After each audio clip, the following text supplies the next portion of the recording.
بسم اللہ الرحمن الرحیم۔ السلام علیکم ناظرین گرامی، ایران نے بھارت اور اسرائیل پر ایک ساتھ وار کر دیا۔ بھارت میں اسرائیلی سفارت خانے کے قریب بم دھماکہ ہوتے ہی ایران پر الزامات کی بوچھاڑ کر دی گئی۔ سوال یہ کہ کیا مشرق وسطیٰ میں ایک بار پھر سے خونی کھیل کھیلنے کی تیاریاں عروج پر ہیں؟ کیا اس دھماکے سے نئی امریکی انتظامیہ کا کوئی تعلق ہے، یا پھر اسرائیل اور بھارت چال چلتے ہوئے خطے کے امن کو داؤ پر لگانے کی کوشش کر رہے ہیں؟ آج کی اس ویڈیو میں ہم آپ کو اسرائیلی سفارت خانے کے قریب ہونے والے بم دھماکے کی تفصیل فراہم کریں گے اور بتائیں گے کہ کیسے خفیہ طاقتیں جال بچھا کر ایران کو گھیرنے کی کوشش کر رہے ہیں۔ مزید ڈسکس کرنے سے پہلے اس ویڈیو کو لائک کر دیں، چینل پر نئے ہیں تو چینل کو سبسکرائب کر لیں اور ساتھ بیل آئیکن پر بھی کلک کر لیں، اور نیچے دیے گئے کمنٹ باکس میں بھی اپنی رائے کا اظہار ضرور کیجیے گا۔ معزز دوستو، بھارت میں اسرائیلی سفارت خانے کے باہر ہونے والے خود کش دھماکے نے عالمی دنیا کو حیران کر کے رکھ دیا ہے، جس کے بعد اسرائیل اور بھارت کی جانب سے یہ الزامات لگائے جا رہے ہیں کہ یہ دھماکہ ایران نے کروایا ہے۔ دراصل 29 جنوری 2021 کو بھارت میں قائم اسرائیلی سفارت خانے کے باہر ایک خودکش دھماکہ ہوا۔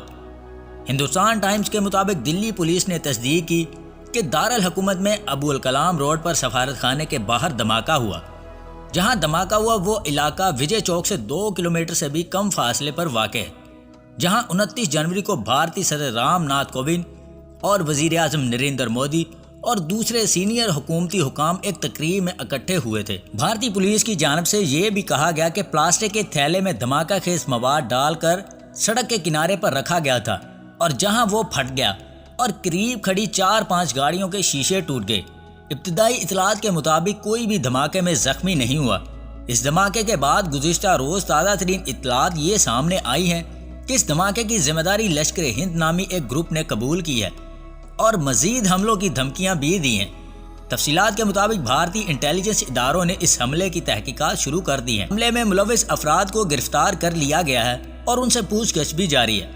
دوسری جانب اسرائیلی ذرائع ابلاغ نیا انکشاف کر رہے ہیں کہ بھارت میں اسرائیلی سفارت خانے کے قریب دھماکے میں ملوث گروپ لشکر ہند کا تعلق ایران سے ہے۔ ناظرین گرامی، بھارتی اخبار انڈیا ٹوڈے کی رپورٹ کے مطابق دھماکے کی جگہ سے اسرائیلی سفیر کے نام ایک پیغام ملا ہے، جس میں مقتول قاسم سلیمانی اور ایرانی جوہری سائنسدان محسن فخری زادہ کے نام درج تھے۔ خیال ہے کہ قاسم سلیمانی کو 3 جنوری 2020 کو عراق کے دارالحکومت بغداد میں ایک بین الاقوامی ہوائی اڈے پر امریکی حملے میں ہلاک کر دیا گیا تھا، جبکہ محسن فخری زادہ کو نومبر 2020 کو تہران میں ایک پراسرار حملے میں مارا گیا تھا۔ بھارتی پولیس ذرائع کا کہنا ہے کہ اسرائیلی سفیر کے نام پیغام میں فخری زادہ اور قاسم سلیمانی کے ناموں سے پتہ چلتا ہے کہ یہ کارروائی ایرانی لیڈروں کے قتل کا انتقام تھی۔ واقعے کے فوراً بعد بھارتی وزیر خارجہ ایس جے شنکر نے اپنے اسرائیلی ہم منصب گیبی اشکنزی سے ٹیلی فون پر بات کی اور بھارت اسرائیلی سفارتی مشن کو بھرپور تحفظ فراہم کرنے کی یقین دہانی بھی کرائی۔ عرب ممالک نے بھی شک کی تمام سوئیاں ایران کی جانب موڑ دی ہیں۔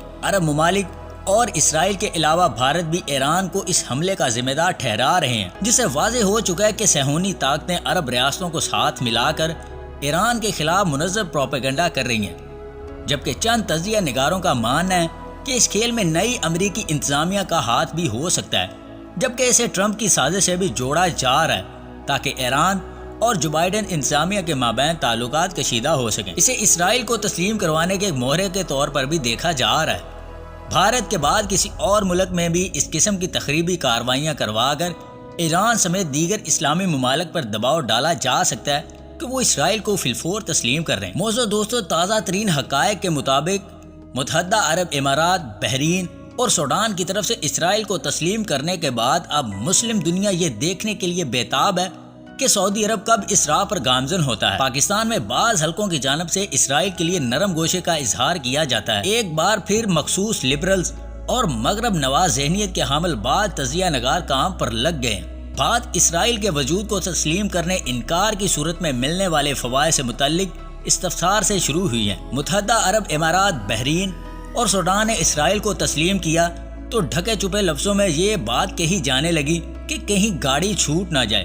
سوال یہ کہ اگر پاکستان نے اسرائیل کے وجود کو تسلیم نہ کر کے کچھ نہیں پایا تو جنہوں نے اس کے وجود کو تسلیم کر رکھا ہے اور اس سے دوستی اور مفاہمت کے لیے بیتاب ہیں، انہوں نے کیا پا لیا ہے؟ معزز دوستو، گزشتہ دنوں ایک خبر آئی کہ سعودی عرب اور اسرائیل نے دوستی اور مفاہمت کی راہ پر گامزن ہونا شروع کر دیا ہے۔ اندر کی خبر کے مطابق سعودی عرب فی الحال یروشلم میں سفارت خانہ کھولنے کے موڈ میں نہیں ہے۔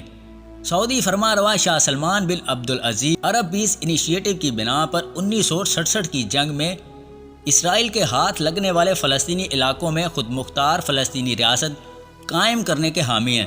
جب تک سلمان بن عبدالعزیز سعودی عرب کے فرما روا ہیں تب تک اسرائیل سے معمول کے سفارتی تعلقات قائم ہونے کا امکان نہیں ہے۔